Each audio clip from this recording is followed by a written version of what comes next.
Hey everyone, and welcome back to my channel, or if you're new here, my name is Josh. In today's video, I'm going to be reviewing the American Express Everyday Credit Card. So I'll be going over the main features of this card, its pros, as well as its drawbacks. So hopefully by the end of this video, you should have a much better idea of whether or not this credit card is a good fit for you. But before we go ahead and dive into the main features of this card, if you wouldn't mind helping me out real quickly by just giving this video a like, that just helps out with the good old YouTube algorithm, and also consider subscribing to my channel if you have not already. Also, if you would like to receive a few free stocks in a pinned comment below, as well as in the description box, I will be leaving a few different links where you can receive just that. And with Webull, for a limited period of time, as long as you open an account and deposit at least 1 penny, you will be receiving 20 free stocks, with each stock worth at least $3. So that is going to be at least $60 in stocks for free if, once again, you open that account and deposit at least 1 penny. Okay, so diving right into the main features of the American Express Everyday Credit Card. First off, we're going to be talking about points and how you can earn them. So starting out, you will be earning 2 points per dollar spent on groceries on up to $6,000 in grocery spend per year.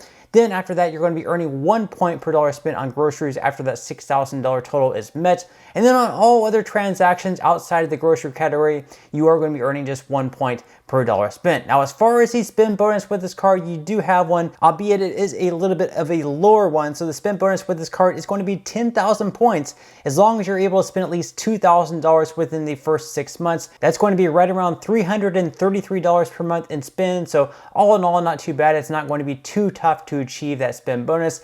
Also, there's going to be a little bit of a bonus as far as the points go. So as long as you're able to use your card at least 20 or more times on purchases in a billing period, you are going to be earning 20% extra in points. So then all of a sudden, your grocery category, where you would normally be earning 2 points per dollar spent, you would actually be earning 2.4 points per dollar spent. And then in the other category, where you're going to be earning just 1 point per dollar spent normally, you would actually be earning 1.2% back on everything else. Now, as far as the other features go with this card, of course, there are some other benefits. So just for instance, you're going to have some travel perks. So you're going to be earning 2 points per dollar spent at amextravel.com on prepaid hotel stays, vacation packages, and travel. Then you're also going to be receiving car rental loss and damage insurance. So when you use your card to reserve and pay for the entire rental and decline the collision damage waiver, you can actually be covered for damage or theft to your rental vehicle in a covered territory. Now keep in mind that not all vehicle types or rentals are considered, so you'll definitely have to read the fine print and figure out which vehicles are covered and in which territories they're going to be covered as well. So now that we went over the main features of this card, I'm now going to go ahead and dive into the APR and fees, because this is obviously going to be super important as well. Now, starting out your purchase APR, this is going to be one of the big perks of this card if you are considering it. Starting out your purchase APR is going to be 0% for the first 15 months. And then after that, it is going to be bumped up to 18.24 to 29.24% based on your credit worthiness. So just say, for instance, if you have a larger transaction coming up and you're not going to be able to cover that right away, then this card might be a good one to have just to pay that transaction with this card, and then you'll be able to slowly pay off that amount over time. Whereas with other cards, you might have to pay interest on a month-to-month basis while you're working to pay that transaction off. But of course, make sure to pay off whatever transaction you make after the 15-month period, because after that, once again, your APR is going to be boosted up to anywhere between 18.24 to 29.24%. Now with this card, also on balance transfers, you're also going to have a 0% intro APR for the first 15 months. So basically what a balance transfer is, let's say for instance, you have another credit card that, just say, hypothetically speaking, it's like the Capital One Quicksilver, and you're currently paying an interest rate of like 29%, and you have a large balance and you're paying a lot of interest on a month-to-month basis. Well, with this card, you could actually consider transferring that balance from your Capital One card over to this card. And once again, for the first 15 months, instead of paying like the 29% interest or whatever you were with your Capital One card, you would instead only be paying 0% interest once again for the first 15 months. So you would have 15 months to pay that off in full without accumulating any more interest. So there could definitely be a lot of savings there. Now keep in mind, there are also going to be some fees associated with that balance transfer, so it's not going to be completely free, and we are going to be going over those fees in just a moment. Now, as far as cash advances go on this channel, I always recommend to stay far away from cash advances. Just something that I personally stay far away from. Of course, this should not be considered financial advice, nor should anything in this video be considered financial advice. But if you do happen to take out a cash advance with this card, just know that the APR is going to be 29.99%.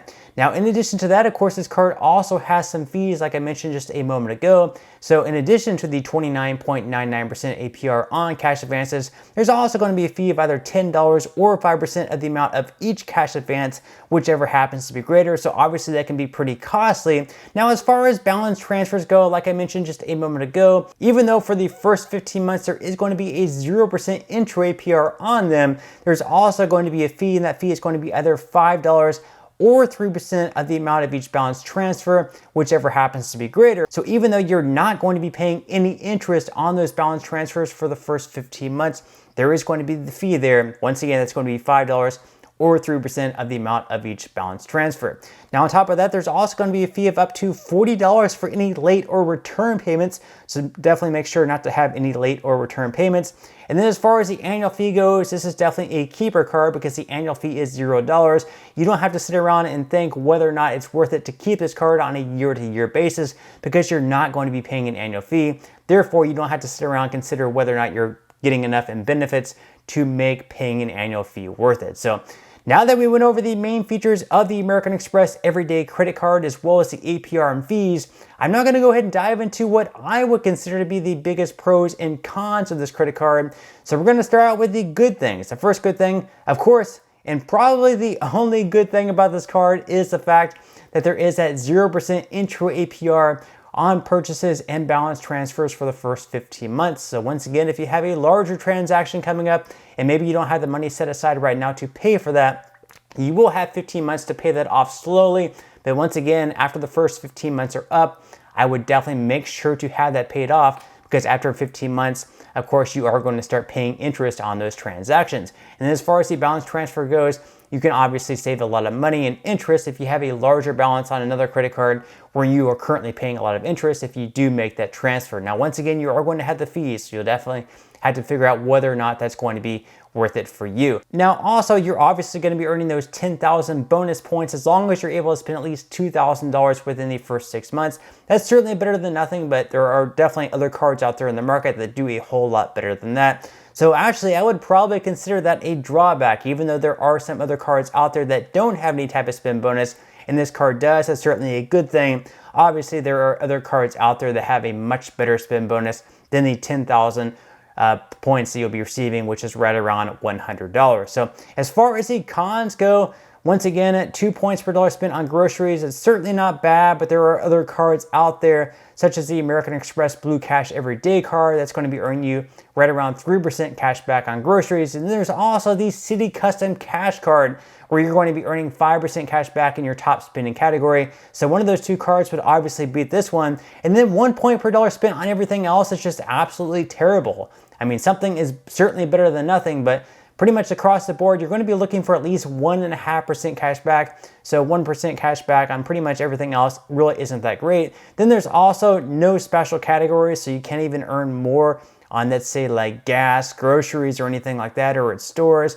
It's going to be 2% or 1% across the board. So all in all, really not anything too special about this card. So just to sum things up, I would say if you don't have any other options, this might be a good card, but there are several other better options out there at this point in time, especially for the credit score that you would need, which is right around 670 to 700. Obviously, you don't need excellent credit, but you need at least average to good credit. And obviously, they take other factors into consideration as well. But just to sum things up, I would definitely say to look around at some other cards out there where you can be earning even more cash back and a better spend bonus than you would with this card. But that's all I have for today's review. I certainly hope that you enjoyed and found value out of it. If you did, again, I would greatly appreciate it if you could give this video a like.